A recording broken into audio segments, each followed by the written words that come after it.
एक श्रापित बंगले ने ली एक सुपरस्टार की जान। एक सुपरस्टार अपने ही बंगले की वजह से हो गया पूरी तरह से बर्बाद। एक सुपरस्टार की मौत के बाद उसी श्रापित बंगले से मिले उस सुपरस्टार के 64 बंद सूटकेस, जिसे खोलने के बाद उस सूटकेस को देखने के बाद उड़ गए परिवार वालों के होश। हेलो दोस्तों, मैं हूं पूनम अधिकारी।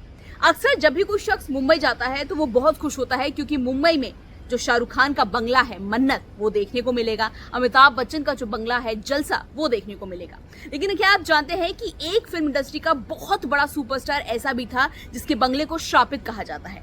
वो ऐसा बंगला था जिसके घर में जो भी आता था उस बंगले में, उसकी या तो मौत हो जाती थी या तो उसका करियर बर्बाद हो जाता था। और ऐसी ही एक बड़े घटना का शिकार हुआ था ये सुपरस्टार भी, जो इसी श्रापित बंगले में आकर रहने लगा और उसके बाद उसका करियर बर्बाद हो गया और फिर उसकी मौत हो गई। लेकिन सबसे भी हैरानी की बात यह है कि इस सुपरस्टार के मरने के बाद इसी श्रापित बंगले से कम 64 बंद, जो आप कह सकते हैं बक्से, सूटकेस मिले थे। पूरी खबर आज मैं आपको बताऊंगी। बताने से पहले इस वीडियो को ज्यादा से ज्यादा शेयर करें और चैनल को फॉलो करना बिल्कुल भी मत भूलिएगा। जी हाँ, मुंबई के जुहू में एक बंगला है जिसका नाम है आशीर्वाद। आशीर्वाद अगर आपको नहीं पता तो मैं आपको बता दूं कि ये बंगला था अपने वक्त के बॉलीवुड के सबसे पहले सुपरस्टार राजेश खन्ना का। राजेश खन्ना का कहा जाता है कि उनकी मौत की एक सबसे बड़ी वजह ये श्रापित बंगला भी था। अब अगर आपको नहीं पता तो मैं आपको बता दूं, जो राजेश खन्ना थे उन्होंने वो वक्त भी देखा हुआ है जब लोग उनके लिए पागल होते थे। लड़कियां इतनी दीवानी होती थी राजेश खन्ना की कि लड़कियां जो राजेश खन्ना की गाड़ी है उसके सामने आ जाती थी कि राजेश खन्ना किसी तरह से गाड़ी से एक बार निकले और उसकी एक झलक देखने को मिल जाए। कुछ लड़कियां तो ऐसी भी थी जो राजेश खन्ना की गाड़ियों को किस करती थी, क्योंकि राजेश खन्ना को छूने की शायद उनको लगता था हमारी किस्मत इतनी अच्छी नहीं है कि हम राजेश खन्ना को छू सके, तो उनकी गाड़ियों को ही किस कर देती थी। राजेश खन्ना की दीवानगी इस हद तक थी कि लड़कियां उन्हें खून भरे अपने खून से उनको लेटर लिखा करती थी। अब सोचिए, उसी राजेश खन्ना को उनका ही एक श्रापित बंगला आशीर्वाद खा गया। दरअसल ये कहा जाता है कि राजेश खन्ना जिस बंगले में इतने सालों से रह रहे थे, जैसे ही राजेश खन्ना ने आशीर्वाद मुंबई की जुहू में ये बंगला खरीदा, उसके बाद से उनकी जिंदगी बर्बाद हो गई। उनकी लगातार जो फिल्में सुपर हिट हो रही थी वो फिल्में फ्लॉप होना शुरू हुई।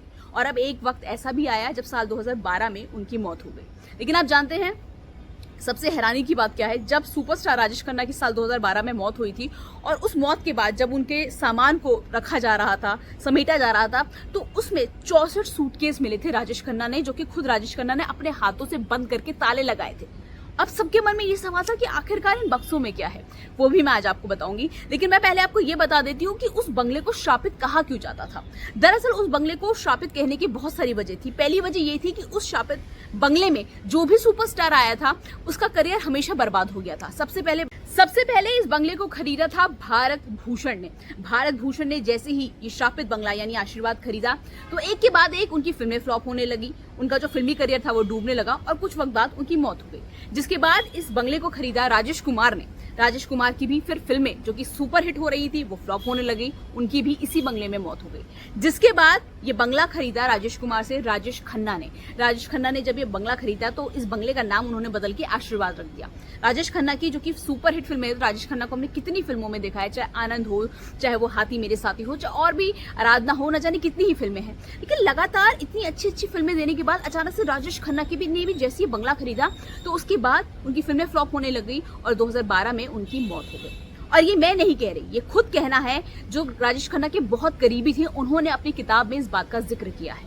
इस बात का खुलासा किया है खुद बहुत बड़े लेखक यानी राइटर गौतम चिंतामणि ने। गौतम चिंतामणि ने एक्टर राजेश खन्ना की biography dark star the loneliness of being Rajesh Khanna लिखी थी और इस किताब में उन्होंने खुलासा किया था कि किस तरह से एक श्रापित बंगले की वजह से राजेश खन्ना की जो जिंदगी है वो पूरी बदल गई। उनकी फिल्में फ्लॉप हो गई, जो डिम्पल कबाड़िया है उनसे उनका अलगाव हो गया, वो दोनों अलग अलग रहने लगे, दोनों में झगड़े होने शुरू हो गए। जिसके बाद राजेश खन्ना पूरी तरह से अकेले हो गए। फिर उन्होंने अजीब सी फिल्मों में काम करना शुरू कर दिया और कुछ वक्त बाद उनकी मौत हो गई। आपको बता दूं, अब आप लोगों के दिमाग में ये सवाल भी आ रहा होगा कि आखिरकार राजेश खन्ना के उन 64 सूटकेस में क्या था। दरअसल राजेश खन्ना जब कामयाबी के दौर पर थे, जब उनकी लगातार फिल्में सुपर हिट हो रही थी, तो राजेश खन्ना विदेशों में घूमते थे, उनको घूमने का बहुत शौक था। और राजेश खन्ना जब भी विदेश में घूमने जाते थे तो अपने दोस्तों के लिए तोहफे लाते थे। लेकिन राजेश खन्ना की एक बहुत ही बुरी आदत थी कि वो तोहफे तो दोस्तों के लिए खरीद लेते थे, लेकिन उन्हें देना भूल जाते थे। अब उन्हें देना भूल जाते थे तो उन तोहफों को राजेश खन्ना एक सूटकेस में रखना शुरू कर दिया उन्होंने। और ऐसे देखते देखते राजेश खन्ना जब भी विदेश जाते कोई तोहफा खरीद के लाते अपने दोस्त के लिए और सूटकेस में रख देते, क्योंकि वो देना भूल जाते थे अपने दोस्त को। और ऐसे करते करते राजेश खन्ना के कमरे में, उनके घर में 64 सूटकेस हो गए थे जो ताले लगे हुए थे, बंद थे। तो जब उनकी मौत हुई 2012 में, तो जो उनकी पत्नी है डिम्पल कबाड़िया और जो उनकी बेटी है ट्विंकल खन्ना, उन्होंने उस सूटकेस को खोला और उसमें देखा कि बहुत सारे तोहफे राजेश खन्ना ने संभाल के रखे हुए हैं कि वो अपने दोस्तों को देंगे जब भी उनको कभी अपने दोस्त दोबारा मिलेंगे। लेकिन वो हो नहीं सका और इससे पहले ही राजेश खन्ना चले गए। तो कहीं ना कहीं, साथ ही मैं आपको बता दूं, फिलहाल तो जो उनका बंगला है उसको बेच दिया गया है और राजेश खन्ना के इस बंगले को लगभग 90 करोड़ में बेचा गया था और आज इस आशीर्वाद उसी बंगले की कीमत लगभग 225 करोड़ की है। तो राजेश खन्ना की ये कहानी आपको कैसी लगी? मुझे लगा कि आज ये इंटरेस्टिंग और मजेदार कहानी मैं आपको सुनाती हूँ। जो भी आपकी राय है मुझे कमेंट बॉक्स में लिख के बताइएगा जरूर। वीडियो को शेयर, चैनल को फॉलो करना मत भूलिएगा।